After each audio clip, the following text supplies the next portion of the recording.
On this episode, we're creating our very own Walt Disney World Legends class. Today is August 21st, 2026, and this is episode 897 of the Main Street Magic Podcast. Jeremy and Rhonda are more than a little fond of Disney World, so they made this podcast to share it all with you. Reports and resorts, top 10 lists of all sorts, Main Street Magic's bringing it home for you. Hello and welcome to another episode of Main Street Magic. I'm your host, Jeremy Stein, and as always, I'm joined by my lovely wife, Rhonda. Hey guys. Don't forget to follow us on all your favorite social platforms at MainSTMagic.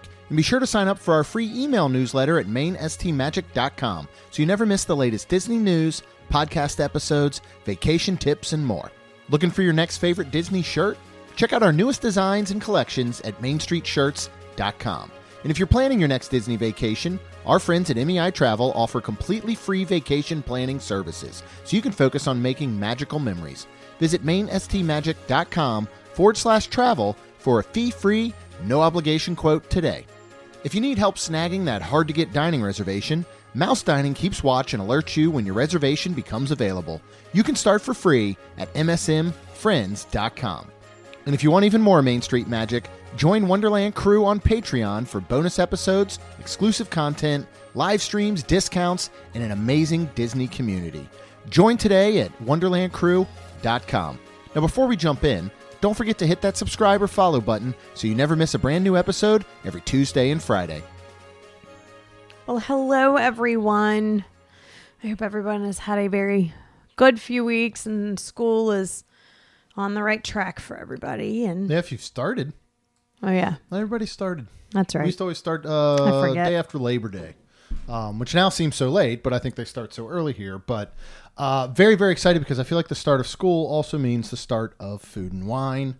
It means the start of spooky season. It does really. mean the start of spooky season as well, especially if you are a so exciting. theme park fan, where it kicks off in the middle of August, Oh, actually the beginning. so It wasn't. I exciting. think it was August 7th was the first Mickey's Not So Scary. So It was right after home because Yeah. Claire and Sarah went. Yeah, went to it. We went to the first one, which was that Friday, I believe. Yeah. So yeah, it would have been, I think, the 7th or something. Yeah, but anyway, So awesome. I'm very excited for Food and Wine actually this year because, you? and I haven't been the past couple years. No, you haven't. I just haven't been that excited about the menus. I haven't So been that did you excited. look at everything? Since I perused it. You can go to mainstmagic.com. You can find all of that. If you're not on our email list, then you should go subscribe at mainstmagic because sent out an email that included the link for the full menus. That actually looks like some really good stuff, some new stuff. Canada is classic as always, but we will be there next weekend, opening weekend. In the following week, we will bring you our full review. There is a lot of new items I started breaking down. Oh. So we will do our best to work through as many as possible. Are you excited over that for long Italy? Weekend.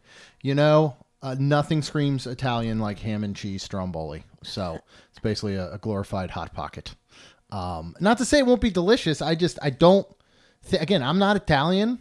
And so somebody tell me if I'm wrong, but ham and cheese stromboli just doesn't sound like something Sausage and extremely- cheese would be better. or pepperoni and cheese or like pancetta and cheese or, you know what I mean? Like anything. I don't know. To be honest, I don't know if stromboli is a truly Italian thing. You know what I mean? Like what they idea. should rename the booth is not call it the Italy booth, call it the Italian American booth. You know what I mean? Yeah. Like, cause it's one of the booths I really feel like is so Americanized that it's lost all of its like origin and culture. Again, from my knowledge and things that I know. So, but no, there's some really good stuff. I am excited for it. I'm excited to go through the menu a little bit deeper. I know I did see there is a cannoli like milkshake somewhere. I forget. I don't think that was actually at Italy. But that sounds freaking awesome. It does. So very excited for that. Of course, make sure you subscribe and you'll get that. We won't bring it to you the Tuesday after it kicks off that weekend because that will be our 900th episode. And we got something special I'm working on for that. So you'll get it that following Friday. But basically a week after the festival opens, you'll have our full review and Of course, if you hit up mainstmagic.com, our wonderful friend John Self will be posting, I'm sure. We'll be eating a lot of food with him. So leading up to that episode, you're going to get a lot of information out on the website as well. So today, hopefully, will be kind of a fun episode. You know, we are still coming off of D23 last weekend. There's still so much discussion about what was announced, what wasn't announced, you know, what people are looking forward to. One of the things that we watched part of before we went to bed, because we go to bed early Sunday night, was the Disney Legends induction ceremony. Yeah, but we turned it off. Well, because we went to bed. Yeah. Yeah, that's what I'm saying. We didn't get to watch the whole thing. Yeah. But I got to say, if all you watched was Lin-Manuel's, acceptance, not only his acceptance, but the medley that they put together oh my was God, that was unbelievable amazing. for him. He looked like he teared up. I teared up. Why wouldn't he? You did? Dude, that was beautiful. And then for him to come out and do his own acceptance speech to the tune, like I know Little Mermaid is one of his all-time favorites. And then he got to work on the live action one. But for him to come out, he had the clamshell Little Mermaid box of the VHS that he had opened, which I bet was like his original from his childhood. I haven't read to see if it was, and he had his acceptance speech. It was amazing. Yeah. I thought it was so good. So we're going to do our own Disney Legends ceremony today, but we're going to do it for Walt Disney World. So here's how it's going to go. There are 10 Legends categories. And before we hit record, as Rhonda loves when I do, I gave her some homework. I printed out some sheets for us, and I'll make all this available in Wonderland Crew if you want to play at home. I printed out some sheets for us where we got to write our nominees, right, for each of these 10 categories. Yep. We don't know what they are. We don't know what each other picked. We're going to go through each category, and we're going to nominate our, air quote, person. And if we nominated the same one, then boom, it's in. That's the one that is our Disney legend, right? Okay. If we nominated different ones, we're going to have a conversation to see, because we have to land on one, right? And we're not going to flip any coins. We're going to decide on one in the end that we have to agree on. I don't think anything technically could double up. We have it separated pretty well, because obviously you couldn't. Yeah, you couldn't. Things could double up, but kind of, but not in the sense. Okay, let's do this. Let's go through. I didn't. We'll go through the categories, but what makes it a Disney legend? The thing, and this is really hard because, first of all, this is what's current. We're not going to go in the past, right? So we're not going to go in things that are gone. Right. They're current at Walt Disney World, so we're going to use that current class. And I know that's a little bit different than the true Disney legends. You know, you still have legends that might be inducted that currently aren't, working for Walt Disney World or I mean, for Disney in general or whatever it may be. So that is one of the things. It's going to be current. We didn't want to get down and just nominate what's our favorite, which is sometimes hard to do because that's what you kind of just go towards. But we want to think about the longevity of it, the impact that it has made on Walt Disney World. How innovative it is, right? What kind of nostalgia is behind it? The influence it's had on not only past generations, but current generations, and what it will on future generations. The way it connects with a guest, how unique it is. And then I think the big one is staying power. Is this something that is going to stay a long time to be a legend? That's kind of how you become a legend, right? You're around forever. Yeah. So, Rhonda, would you like to read our 10 categories, starting with the first one? Yes. We have the attraction legend. Yep. We have the queue legend, the resort legend, a dining legend, snack legend, entertainment legend, transportation legend, audio legend, character legend, and cast member legend. Yeah, so those are our 10 categories. Let's get into it. We're going to start with attraction legend. It's pretty simple. This is an attraction. Again, one that has that staying power. It could be anything from Haunted Mansion to Pirates, Tower of Terror, Spaceship Earth, Everest, Big Thunder Mountain. I think it also can include things that have been refurbished in a sense, like a Carousel of Progress, a Splash Mountain 2, a Tiana's Bayou Adventure. I think, and I don't think either one of us picked this, but I think if you pick a Tiana's Bayou Adventure, you're including the history of that attraction, which originally started with Splash. You know what I mean? So when we go through these, if there's things that have updated, you're kind of including that whole history. We're just not including anything that's completely gone. Like you wouldn't pick Horizons, for example, right? Or Mr. Toad's Wild Ride. Yeah, because that has taken on a completely new shape, by switching over Winnie the Pooh. You know what I'm saying? Like, so I think that's one. I guess that's fair. I mean, I didn't pick it. Yes, I think you almost could have. I think if it is a ride that was an original that has simply been reskinned, refurbed into, it's different if it's a complete tear down and then a rebuild. You know what I mean? But what did you pick and why? I picked Haunted Mansion. Okay. Why did you nominate? Well, because first of all, it's been there since the beginning.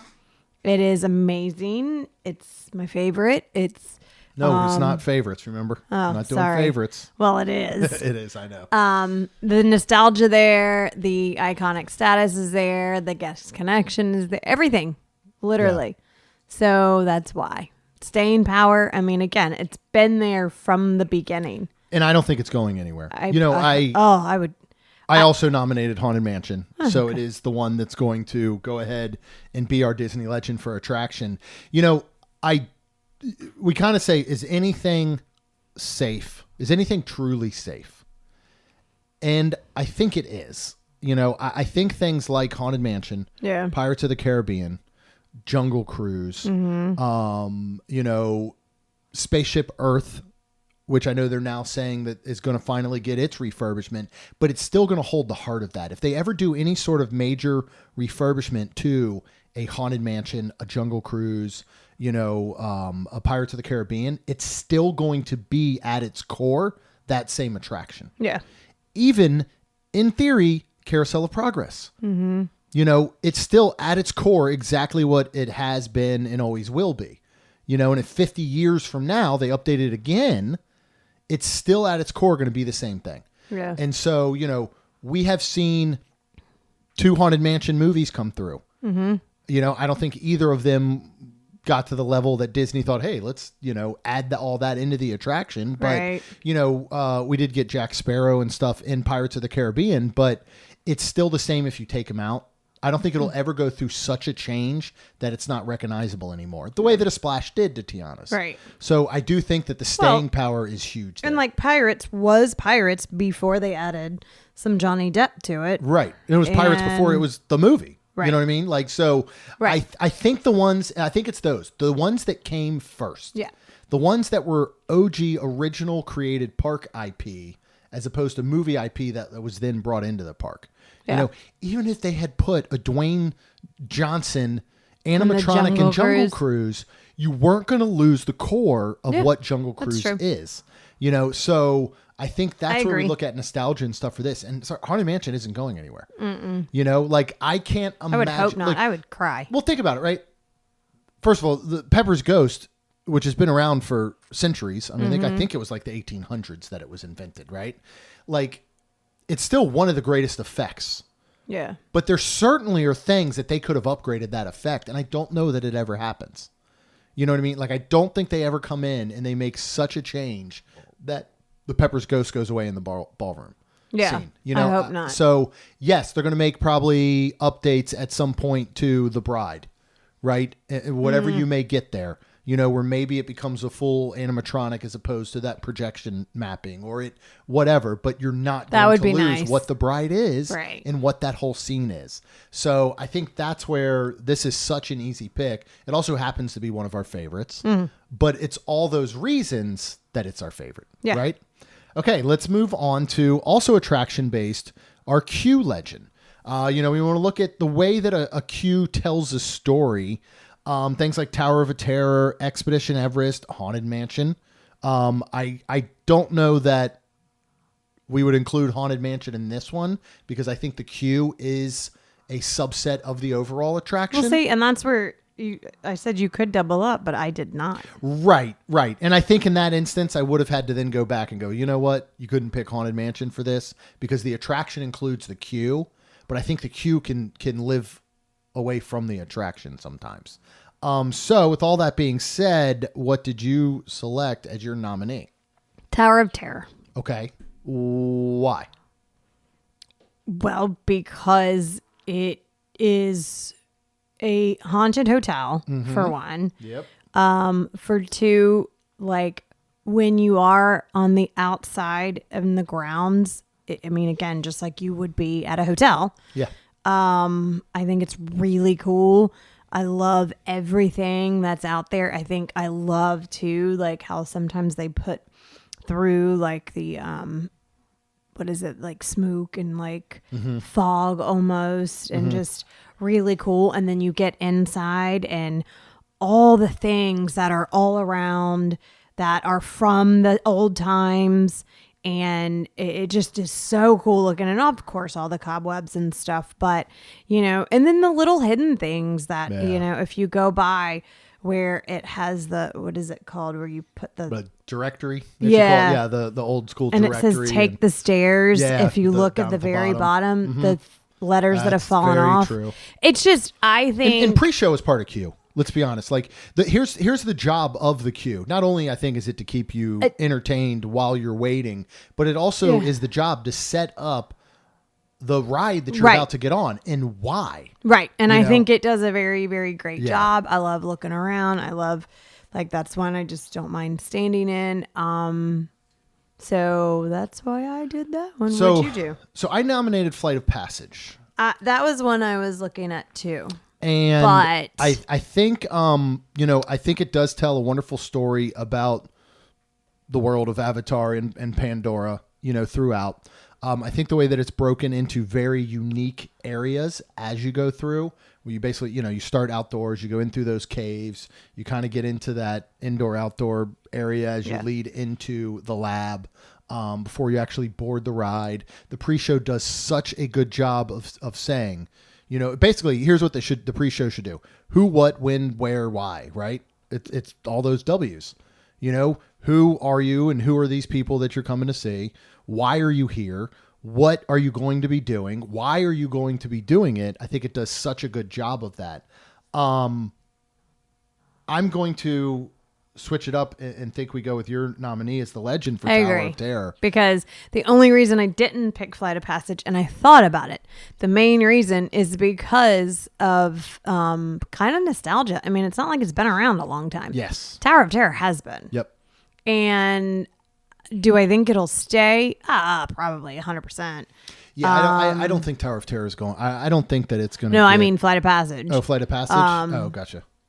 I do. And then if they do reskin stuff or they try to make another ride. Anything they're going to do, they're going to update the scenery. That's the only thing. Yeah. So, yeah. But what I think Tower of Terror, as you were explaining your way through it, it's one of those where the theming of the queue and the approach to the attraction, it starts from the moment you see it. Yeah. Like you don't necessarily see Flight of Passage until you're in it. Yeah.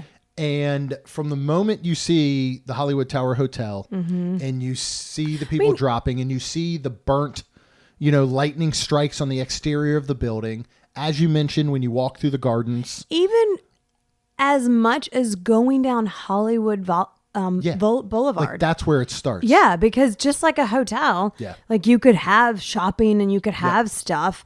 I mean, that and here it sits lonely at the end of, Sunset Boulevard. Struck by lightning and haunted, basically. Yeah. So I really do. And I think that the pre-show does such a good job of setting up that who, what, when, where, why, without having to over-explain it. Because you don't have to explain an entire world the way that you do with David Danapour and, Timu Sigourney Weaver in Flight of Passage, where it has to be, it is such a long pre-show because it has to even explain, like, where are you? You're on this whole other world. Right. This other planet and all. So I think Tower of Terror does such a great job of all of that. And there's all these tiny little details that you can connect to, there's the game of Mahjong that's being played as you walk in. There's, again, it really looks like this was the hustle and bustle and this tragedy struck and they were like, all right, we're out. They didn't even have time to clean up behind themselves, which often happens at places and things like this in real life. So Tower of Terror will be inducted as our Walt Disney World Q legend. All right, we're going to move on to our Walt Disney World Resort legend. This can be any of the resorts that are there. Deluxe. It can be moderates. It can be values. What are you picking? Well, I am picking something that has been there from the beginning. Okay, me too. And Quit looking at my sheet, man. it has wonderful land and animals and camping and cabins. Okay. So obviously I am picking Fort Wilderness Okay.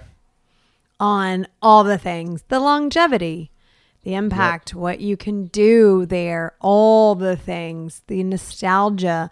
You can go pony ride, you can do horse rides, you can mine for gems. You have 2 beautiful pools now.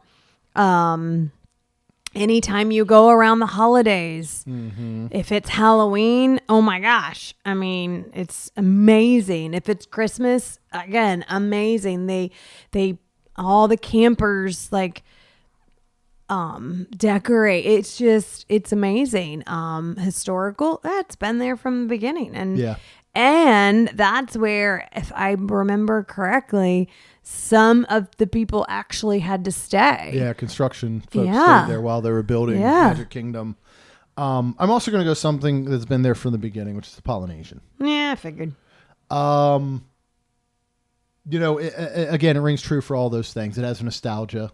It is innovative in the way that they constantly change. It is iconic. Yeah. It is a place that transports you to a whole other world. True.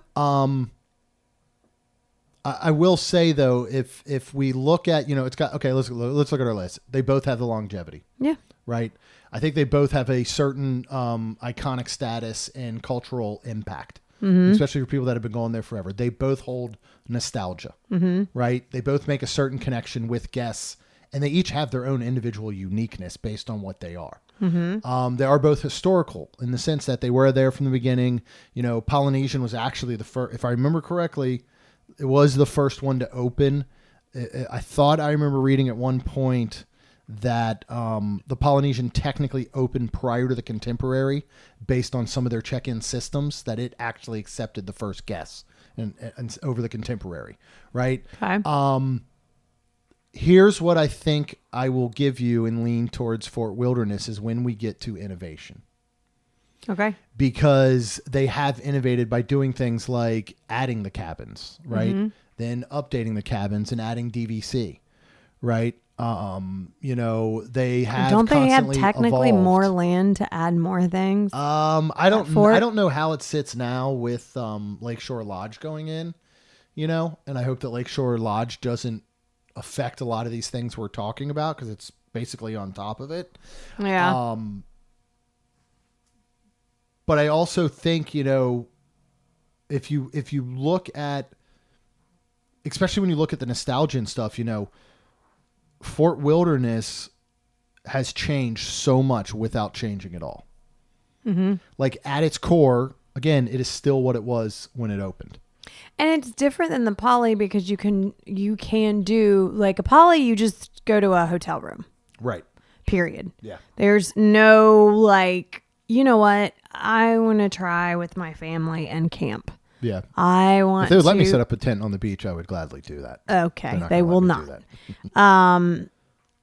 But I mean, again, like that, the memories that we have of renting, of all the ways, like at Fort Wilderness. So I just think it has the ability of more things than just like, yes, if you want that like quote unquote hotel room, yes, you can stay in the cabins. But I just think there's. No, I'm with you. I mean, I'll even almost make up something. I'll call it like the brochure test. I mean, if you took a brochure of the Polynesian, heck, any other Disney resort, and you took a brochure and put it side by side of Fort Wilderness, people would be like, hold on. You're telling me that all of this is not only available to me, but it's also at Walt Disney World. Yeah. You know what I mean? Like, it's pretty incredible what Fort Wilderness offers. Yeah. So Fort Wilderness, I think, will be inducted as our Walt Disney World Resort Legend. All right, let's move on to our dining legend. This is restaurants. So this could be a quick service. This could be a table service. What dining legend are you going with and why? Well, I am going to go to Magic Kingdom and inside the castle, which is Cinderella's royal table. Yeah, I had the same nominee. Okay. Yeah. Because I started to say, I feel like there is nothing else that you really could pick because, I mean, it's inside the castle. Yeah. And I mean, which obviously, we're not going to do an icon because it's not fair. Cinderella Castle is the legend icon. Yeah, you know what I mean? 100%.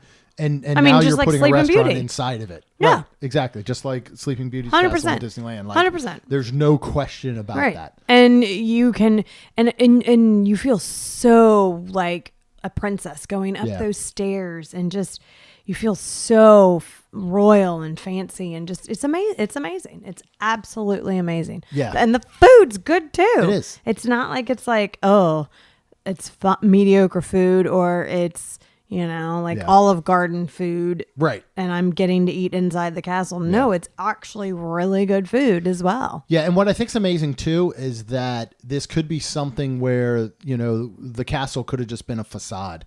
Where you're like, hey, I'm walking into the castle. This is so cool. But then you actually get into the dining area and you're like, oh, this kind of looks like everything else. You know what I mean? Like there's a little, but it's not. Like you're looking out the stained glass windows. You have the high vaulted ceilings. You're coming up that stairway, that circular stairway that brings you up into this grand area that truly makes you feel like you're inside of a castle. Yeah. And not only that, do you have the princesses, that are doing, since it is character dining, you're having them around as well. You have a menu that constantly changes. And I think that's where some of the innovation comes in. Yeah. That it doesn't just stay stagnant. Yeah. I mean, it's as iconic as it can be. And, I think it's another way you have to look at, again, almost like let's do the brochure test. You hand brochures of all these different restaurants to little prince and princesses that are coming and their parents say, hey, here's a stack of restaurants. Which one do you want to eat at? You're telling me that like 9 out of 10 kids probably aren't going to pick, I can eat in the castle, the same castle that you've been showing me in everything we've done planning this trip. It's every at movie. Magic Kingdom. Yeah, that's at the start of every single Disney movie. Like this is so iconic. And then it has that connection. It is extremely unique in the fact that you were dining inside of the castle. So, and I don't think it's anything that's going to go away. Now, it may change at some point, but like, you think it's ever going to change from even the name of Cinderella's Royal Table? Probably not. It's always going to have Cinderella's in the name of whatever they were to do with it. And so I think because of that, Cinderella's Royal Table is our Walt Disney World dining legend being inducted today. Congratulations. Yay. All right, we're going to move on to category 5, which is our snack legend. That could be everything from Dole Whips to Mickey bars, Mickey pretzels, turkey legs, spring rolls, Mickey waffles, all that good stuff. Rhonda, what did you go with as your nominee? Mickey bar. Why? I'm going to fight you on this one, but why? What? My nominee is Dole Whip, and I don't see any way around it. It is so iconic. I mean, since it was introduced in the 80s, they mirror everything around Dole Whip. When you look at everything from merchandising to like Orange Bird even, and his connection to Dole Whip to, the merchandising that they do for you. You don't see a lot of Mickey bar merchandising, right? I think if you're going and somebody's saying like, man, what's the one snack you got to get at Disney? People are like, you got to go get Dole Whip. And it could be any variation of it now because there are so many different variations of it. So that's kind of my plea. What is your plea for all right, the Mickey bar? You don't have to just succeed. I'm just saying, like, what is your... Because I don't think the Mickey bar is bad either. I just don't know if it fits the category of a legend, especially when you will admit you would rather right now have a Mickey sandwich. And I know that we're not going by favorites. Right. But if a longtime Disney fan... I'm thinking exactly that right there, what you just said, a longtime Disney fan. And that's what it is. It is that Mickey bar. I mean, how many times when, we were really young, what did we get? We never got Dole Whip. It was always Mickey bar. Right. But then that's bringing in the personal...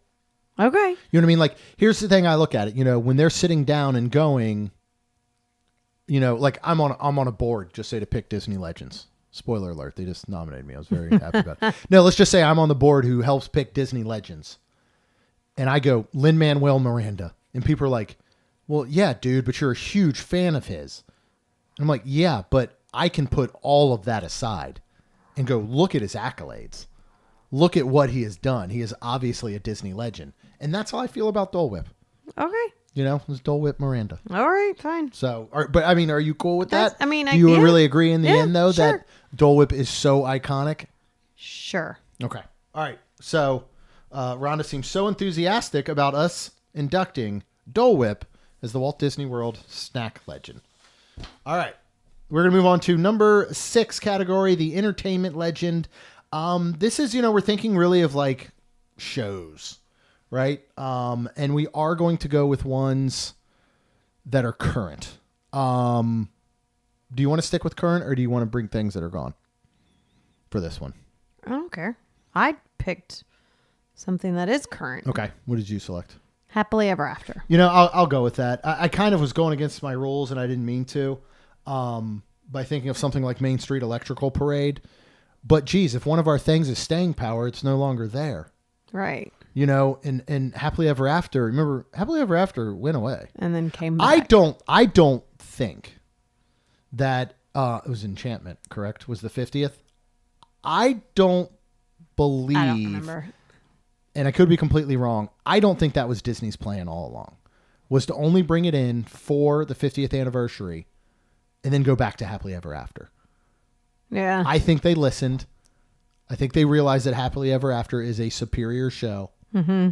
I think even to Wishes, which I know a lot of people don't believe. I know. But I think that's the nostalgia for them. Very much so. And if we had grown up on Wishes, 100%. The way that many people did, we may feel very differently. Right. But, I mean, Happily Ever After is iconic as it gets, and it still holds a lot of nostalgia. And not for only people. that, I think, like, the song and everything and the way they, it just got better. I'm not saying because Wishes, I remember singing Wishes, and it was great. Yeah. But I just, they get better on things, that's like, take Cinderella, the animation a long time ago, and now, a new animation, on Moana or whatever you want to call it. So, I mean, things just get better. So, that's why I'm...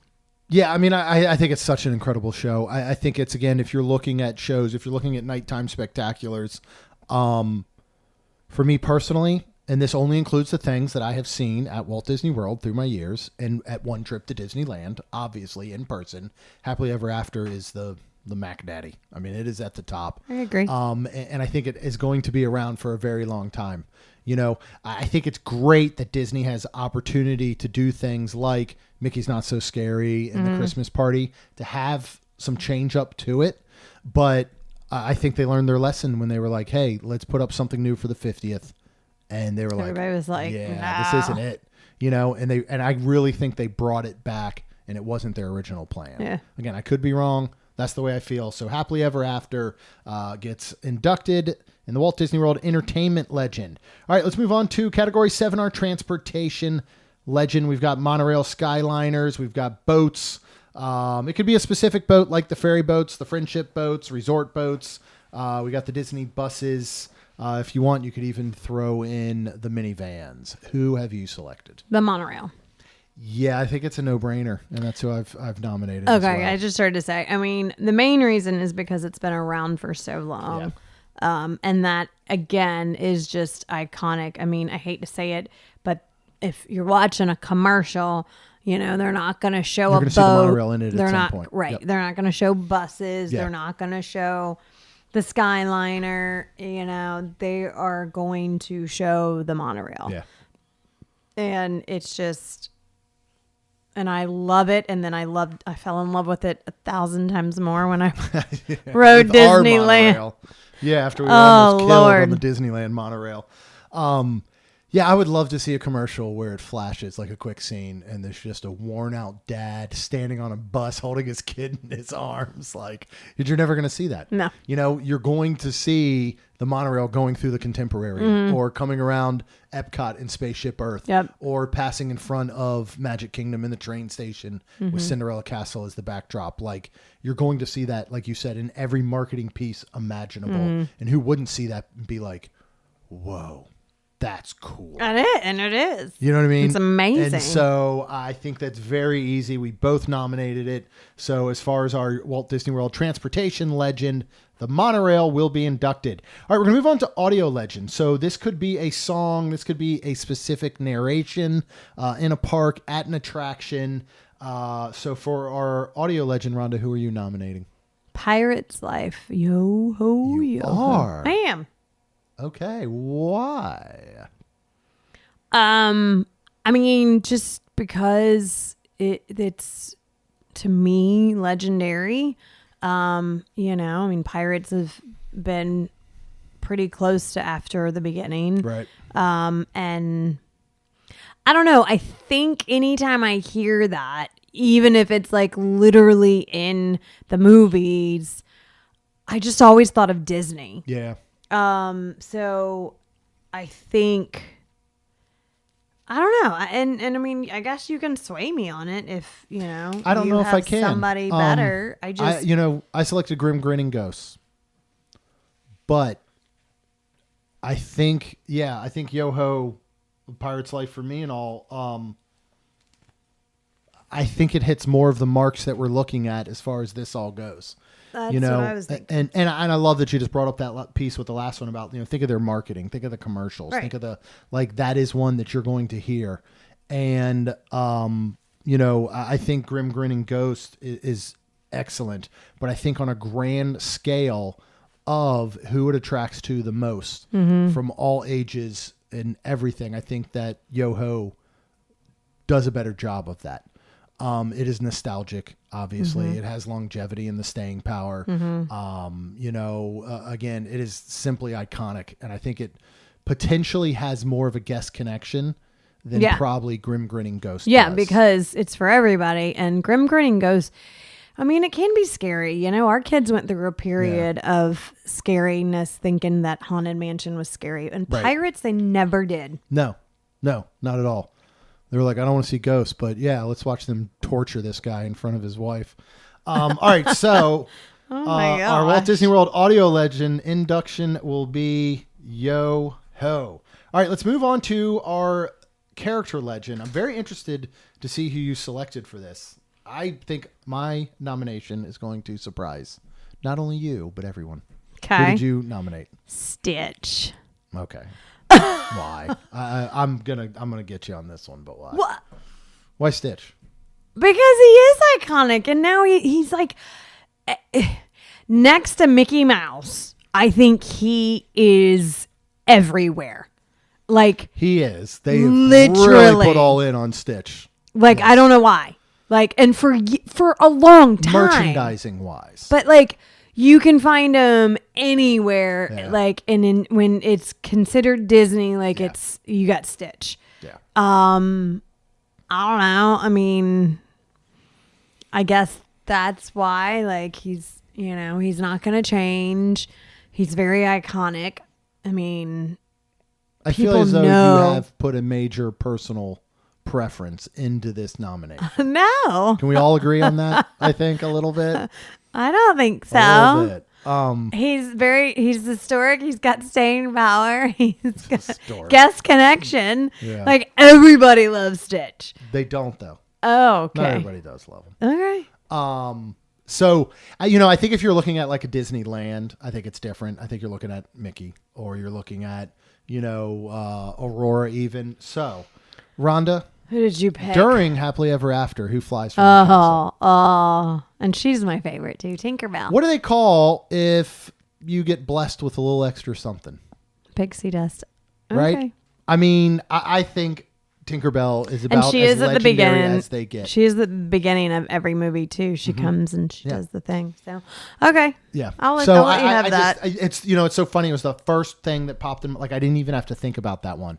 And again, I know like I mean, Stitch is pretty good though. Stitch is very, very good. And again, I think, obviously it'd be very easy to select a Mickey or, any of the kind of the Fab Five, but I think that Tinkerbell holds something to everyone there when you come in and just, especially from Walt Disney World for some reason, that just seems like to me what would be the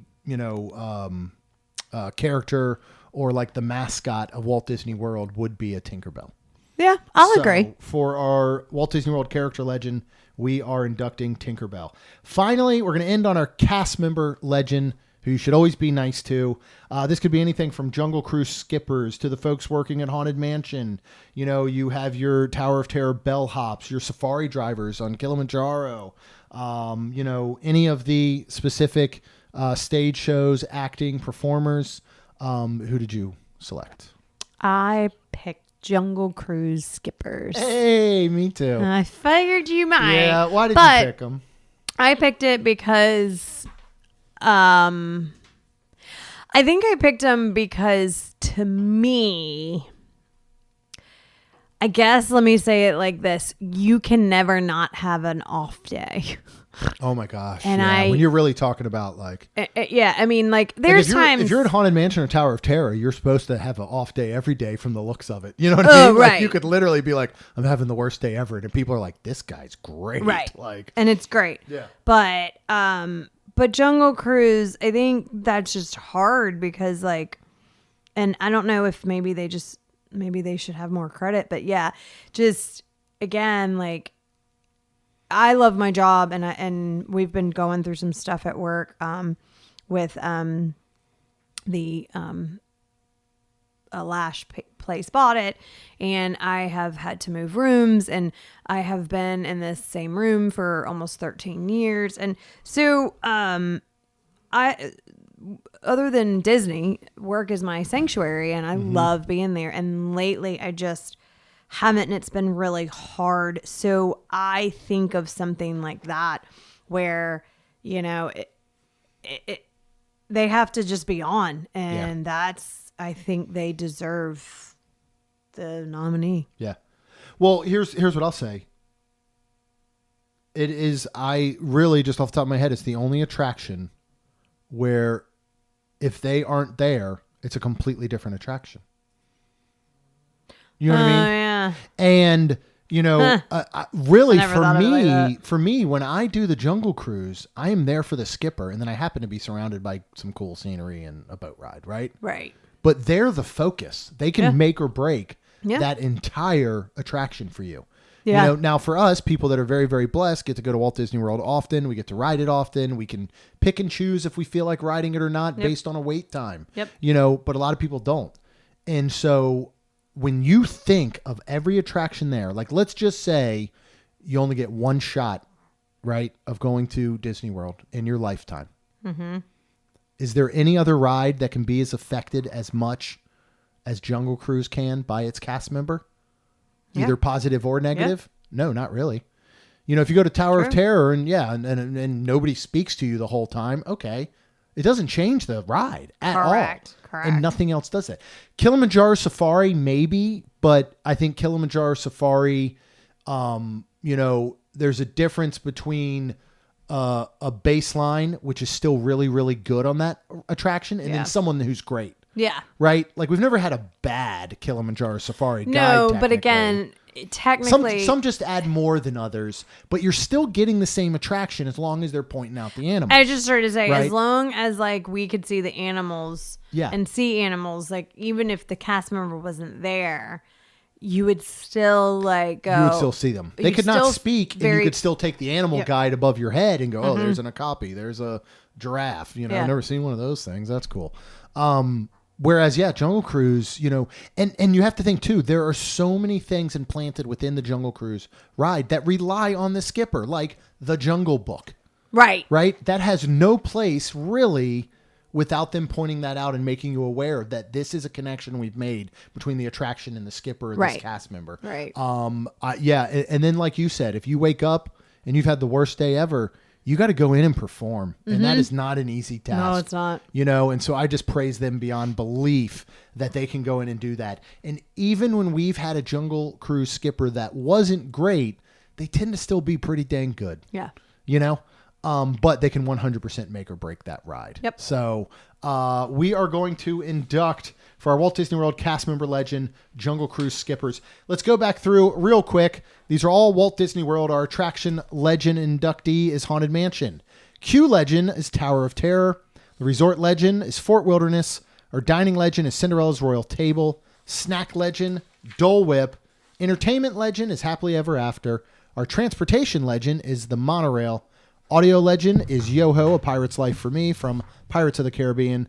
Our character legend is the one and only Tinkerbell. And finally, as we just went through, our cast member legend are the skippers on the Jungle Cruise.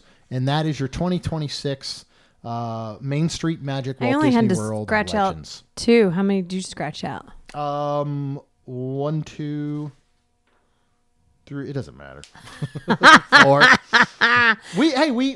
We connected exactly the same on 1, 2, 3. Well, 2, 3, 4 of them, 5 of them, half of them. We were pretty close. Anyway, that was a fun one. You did win.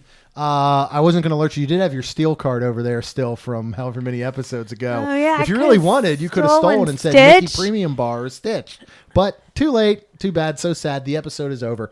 But I would hold on to that steel card potentially because we're going to have a lot of fun on our 900th episode that I'm working on some fun kind of games and stuff for us to play. Okay. So if you want to hear that, if you want to hear all about the opening of Food and Wine Weekend, we have a fireworks cruise coming up. Oh, yeah. I'm super excited for that. We get our first stay at the Riviera. So we're excited to talk about that.